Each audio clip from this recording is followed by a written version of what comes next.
Como la policía victoriana perseguía a los criminales, la caída de los forajidos. Imagina por un momento que caminas por las calles de Londres en el año 1888.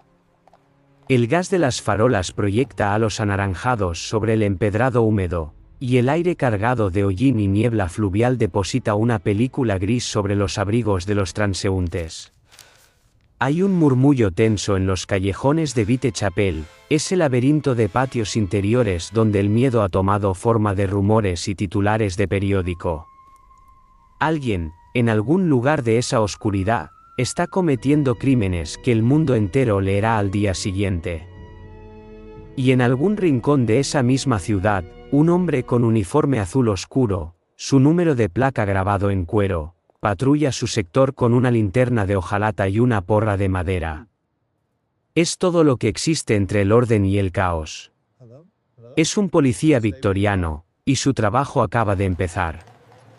Para entender cómo la sociedad victoriana perseguía y atrapaba a sus criminales, hay que entender primero que la idea misma de una fuerza policial profesional era, al comenzar el reinado de Victoria en 1837, apenas una novedad radical que muchos ciudadanos respetables consideraban una amenaza a sus libertades. La Metropolitan Police, fundada en 1829 por Sir Robert Peel bajo el nombre que le daría sus apodos populares, los Babbies o los Peelers, era una institución joven, desconfiada y a menudo despreciada. Los primeros agentes eran reclutados entre hombres de la clase trabajadora, frecuentemente exsoldados o labriegos venidos a la ciudad, pagados con sueldos míseros y sujetos a una disciplina cuasi militar que los obligaba a andar exactamente 18 millas por turno según los registros de la propia comisaría de Scotland Yard. Se les prohibía votar, sindicarse, entrar a tabernas durante el servicio o incluso sentarse. La institución no confiaba en sus propios hombres, y la ciudadanía tampoco terminaba de confiar en ella. Y sin embargo, fue en ese suelo árido donde germinó algo completamente nuevo, el arte y la ciencia de la investigación criminal. Las primeras décadas del reinado victoriano dependían casi enteramente del testimonio de testigos, de confesiones obtenidas bajo presión y de la figura del informante pagado, ese delator de taberna que a cambio de unas monedas señalaba a un vecino. Los archivos del Old Bailey, el Tribunal Criminal de Londres, muestran casos en los que la principal evidencia contra un acusado era la palabra de otro ladrón que negociaba su propia sentencia. La justicia era negociable, ruidosa y frecuentemente arbitraria. Un hombre podía ser transportado a Australia por robar un pañuelo de seda si el juez consideraba que su semblante era moralmente sospechoso, mientras otro escapaba de cargos más graves con el patrocinio de un caballero de buena reputación. La geografía del crimen victoriano era inseparable de la geografía de la pobreza. Los barrios de Seven Dials, Bermondsey o el East End de Londres eran territorios que las clases medias conocían principalmente a través del periodismo de choque, que en los años 40 y 50 producía reportajes sobre los roqueries, esos amasijos de edificios tan deteriorados que varios inquilinos compartían no solo habitación sino a veces cama por turnos según el horario de sus trabajos en las fábricas. En esos espacios se forjaba una economía paralela del delito, los ladrones de bolsillos, los revendedores de objetos robados conocidos como fencis, los falsificadores de billetes, las bandas organizadas de carteristas y los receptadores que operaban desde trastiendas aparentemente respetables. Henry Mayhew, periodista y cronista social, dedicó años a entrevistar a estos hombres y mujeres para su monumental obra sobre los trabajadores y los pobres de Londres, y lo que encontró fue una sociedad con sus propios códigos de honor, su propio argot y su propia jerarquía interna. El crimen victoriano no era simplemente maldad individual, era una respuesta estructurada a la exclusión sistemática. Frente a esa realidad, la policía comenzó, lentamente, a sofisticarse. En 1842, Scotland Yard creó el Departamento de Detectives, un puñado de agentes que por primera vez trabajarían de paisano, infiltrándose en mercados, tabernas y casas de juego para observar y reunir evidencias antes de actuar. Figuras como el inspector Charles Field, que inspiraría al propio Charles Dickens en varios de sus artículos periodísticos para la revista Household Words, se convirtieron en celebridades de un género nuevo, el detective profesional. Dickens acompañó a Field en rondas nocturnas y describió con asombro la forma en que el inspector parecía leer la ciudad como un texto, identificando a conocidos delincuentes por su postura, su forma de moverse o la manera en que evitaban el contacto visual. Era intuición entrenada, pero el público victoriano lo interpretaba como una suerte de poder cuasi sobrenatural. La tecnología comenzó a transformar la persecución del crimen de maneras que los primeros pillars no habrían podido imaginar. La expansión del ferrocarril en las décadas de 1840 y 1850 fue una revolución no solo para el comercio sino para la criminalidad, que ahora podía desplazarse entre ciudades en pocas horas, y para la policía, que empezó a usar el telégrafo eléctrico para comunicar descripciones de sospechosos entre estaciones y comisarías con una velocidad antes imposible. En 1845, un asesino llamado John Table fue arrestado gracias a que su descripción fue telegrafiada desde Slough hasta la estación de Paddington antes de que su tren llegara. El periódico The Times lo reportó con entusiasmo casi apocalíptico: la red de alambres de cobre había tendido un lazo invisible alrededor de un asesino fugitivo. La modernidad perseguía al criminal con sus propias herramientas. Pero el gran salto en la investigación criminal llegaría con lo que los victorianos comenzaron a llamar la ciencia forense, aunque el término mismo era todavía impreciso y disputado. Los médicos forenses, conocidos como cirujanos de policía, empezaron a comparecer con mayor regularidad en los juicios para describir heridas, establecer causas de muerte y calcular aproximaciones horarias. La toxicología emergió como disciplina gracias a figuras como el Dr. Alfred Swaine Taylor, cuyo manual de medicina forense publicado en 1836 se convirtió en referencia estándar tanto para abogados como para investigadores.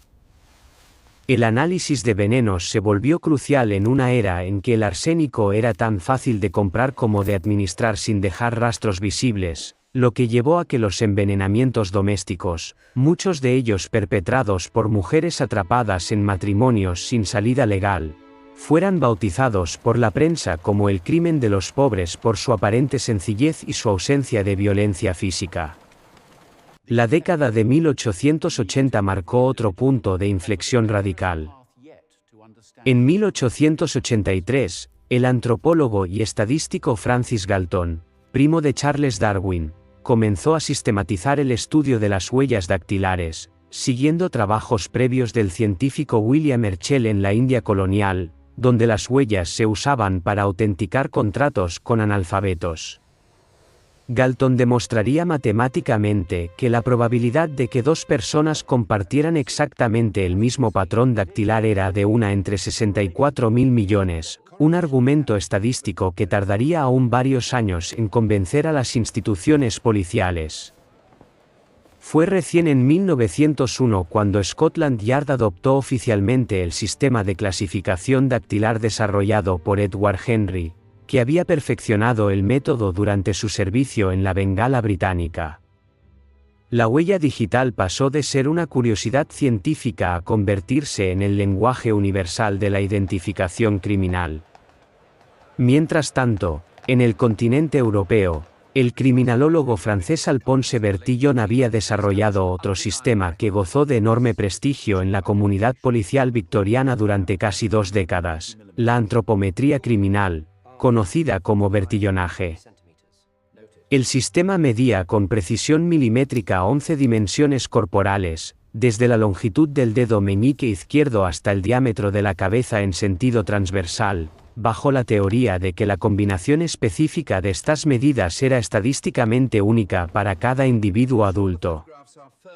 Scotland Yard adoptó el sistema en 1894 y construyó archivos enteros de tarjetas con medidas y fotografías, esas imágenes frontales y de perfil que se convertirían en el prototipo de la fotografía policial moderna. El problema del vertillonaje era su fragilidad, dependía de mediciones exactas tomadas por operadores distintos, y un error de milímetros podía hacer que el mismo individuo apareciera como dos personas distintas en el registro.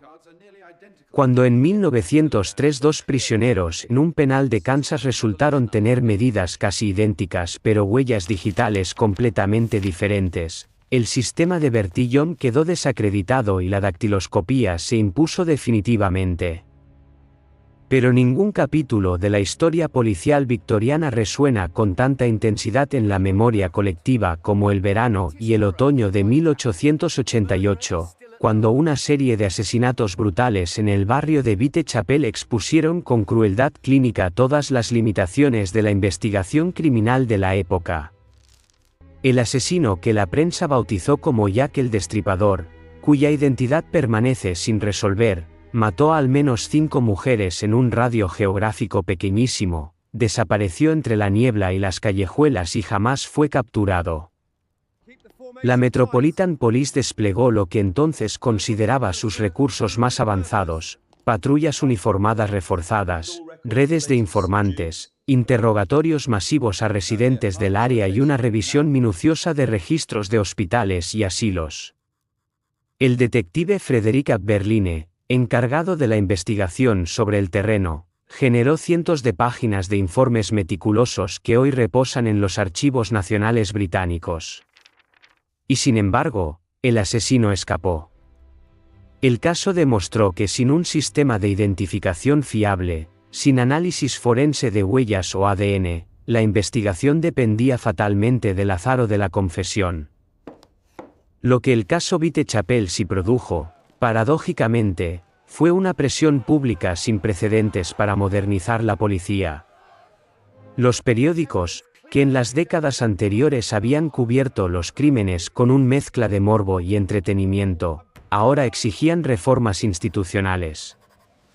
El periodismo de investigación, que figuras como William Thomas Stead llevaban practicando con escándalo desde mediados de la década, encontró en los asesinatos de Listen un catalizador para debates sobre la pobreza urbana, la prostitución, la falta de alumbrado en los barrios pobres y la incompetencia de las autoridades. El crimen individual se convirtió en crisis social, y la presión política derivada de esa crisis aceleró reformas que sin él habrían tardado décadas. La figura del criminal victoriano, al mismo tiempo, experimentaba una metamorfosis cultural curiosa. Si las primeras décadas del reinado habían producido el mito del ladrón romántico, el heredero literario de Dick Turpin que robaba con elegancia y escapaba a galope, las últimas décadas fabricaron arquetipos más sombríos y más complejos. La ficción de la época refleja esta transformación. Sherlock Holmes, el personaje que Arthur Conan Doyle presentó al mundo en 1887 en las mismas semanas en que comenzaban los crímenes de Whitechapel, era la respuesta imaginaria a una necesidad real. Holmes representaba la razón pura aplicada al caos del crimen urbano, la promesa de que la lógica y la observación científica podían triunfar allí donde la fuerza bruta y la intuición habían fallado. El personaje se convirtió en fenómeno cultural inmediatamente, y los propios detectives de Scotland Yard, según cuentan las memorias del periodo, recibían cartas de ciudadanos que los comparaban desfavorablemente con el detective ficticio de Baker Street. Hay algo profundamente victoriano en esa paradoja. La misma cultura que construyó las instituciones más formidables del mundo moderno, el imperio, el ferrocarril, el cable telegráfico submarino, la armada más poderosa de la historia, confiaba más en un personaje de ficción que en sus propios cuerpos de seguridad reales. Era la expresión de una ansiedad más profunda, la sensación de que el progreso había creado un mundo demasiado complejo, demasiado rápido, demasiado lleno de extraños anónimos para que los viejos métodos pudieran seguir funcionando. La ciudad industrial había disuelto las redes de reconocimiento mutuo que en las comunidades rurales hacían difícil el crimen sostenido. En una aldea de 200 personas, todos saben quién es quién. En una ciudad de 5 millones, nadie sabe nada de su vecino de escalera. Y ahí, en esa tensión entre el anonimato moderno y la necesidad humana de orden y justicia, nació la investigación criminal tal como la conocemos hoy. Los sistemas de identificación biométrica que ahora habitan nuestros teléfonos inteligentes tienen su genealogía directa en los archivos dactiloscópicos de Scotland Yard a finales del siglo XIX. Las bases de datos de antecedentes criminales, la fotografía forense, la medicina legal, la colaboración entre cuerpos policiales de distintas jurisdicciones a través del telégrafo y luego del teléfono. Todas estas herramientas nacieron en esa era de hollín y gas y urgencia moral. Incluso el periodismo de investigación que hoy consideramos imprescindible para la rendición de cuentas democrática encontró su forma moderna en las redacciones victorianas que cubrían juicios y exigían transparencia institucional.